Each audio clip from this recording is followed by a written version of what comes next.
99% pasti lebih baik pinjaman bank digital. Itu bisa kasih kita pinjaman dengan limit pinjaman yang lebih besar, tenor yang lebih panjang, dan tentunya bunga pinjaman yang jauh lebih murah dibandingkan pinjol fintech. Dan tentunya karena ini adalah pinjaman bank digital, maka proses pengajuannya bakal lebih mudah dan jauh lebih cepat dibanding bank konvensional. Hanya dengan modal KTP kita bisa dapat pinjaman sampai 500 juta. Dan pada video kali ini, aku akan kasih 3 rekomendasi pinjaman bank digital yang terbukti tetap cair di 2025 dengan bunga rendah dan tentunya legal OJK karena sudah mendapatkan persetujuan. Dan rekomendasi kita yang pertama adalah Genius FlexiCash. Fitur dari Bank SMBC yang memungkinkan kita untuk mencairkan dana berkali-kali sampai ratusan juta selama limitnya masih ada. Jadi limit dari pinjaman Genius FlexiCash itu awet dan abadi dan daftarnya cukup 1 kali.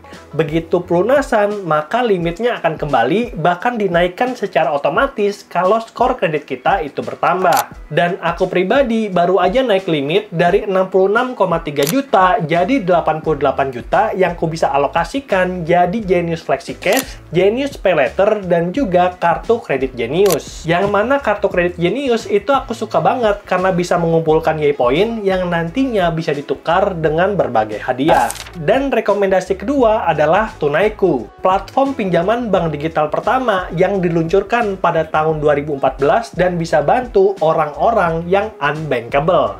Orang-orang yang nggak punya rekening bank. Hanya dengan modal KTP, kamu bisa dapatkan pinjaman tanpa agunan sampai dengan 30 juta dan lama pinjaman tenor maksimal itu 30 bulan. Dan kalau kamu maksimalkan semua limit pinjaman serta tenornya, maka cicilan tiap bulan adalah 2.139.000. Dan untuk kamu yang tertarik, saat ini Tunaiku udah tersedia di Play Store juga Apple Store. Dan secara kolektif, pengguna Tunaiku kasih bintang 4,5 yang artinya banyak yang puas dengan produk pinjaman dari Tunaiku. Walaupun begitu, aku mau kasih satu catatan, di mana untuk pinjaman pertama kali kita diharuskan tanda tangan kontrak basah yang akan diantarkan oleh kurir ke rumah ataupun alamat kantor kita.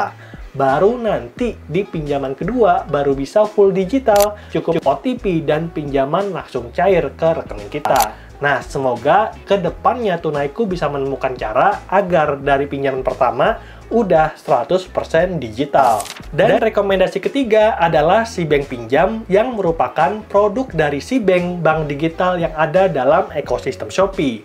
Dan walaupun ini adalah bank digital yang paling aku suka, ternyata SeaBank juga punya kantor cabang di beberapa kota yang ada di Indonesia. Dan kalau pinjaman SeaBank kita di ACC, kita bisa dapatkan limit pinjaman sampai dengan 30 juta yang bunganya sangatlah kompetitif. 2% per bulan, dan ini adalah salah satu bunga pinjaman terbaik yang ada di pasaran kalau kita bandingkan dengan aplikasi pinjol yang bunganya mencapai 9% per bulan.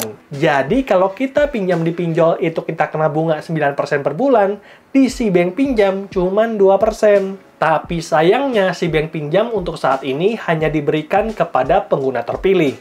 Dan walaupun aku nggak tahu apa sih eksak kriteria untuk kamu dapatkan akses ke SeaBank Pinjam, aku memperkirakan kalau kita harus aktif belanja pakai aplikasi Shopee, aktifkan ShopeePay, dan juga jadi pengguna di SPayLater juga S-Pinjam. Dan aku pribadi udah dapat limit dari SeaBank Pinjam 7,5 juta per bulan yang udah aku pergunakan dan ku cairkan dalam banyak kesempatan. Oke, itulah dia 3 rekomendasi pinjaman bank digital yang terbukti cair di 2025 dengan limit tinggi dan tentunya bunga pinjaman yang sangat rendah. Nah, aku pribadi menyarankan untuk kamu install minimal 2 aplikasi agar bisa mendapatkan dan membandingkan produk pinjaman yang paling bagus. Semoga videonya bermanfaat dan sampai jumpa di video berikutnya. Bye!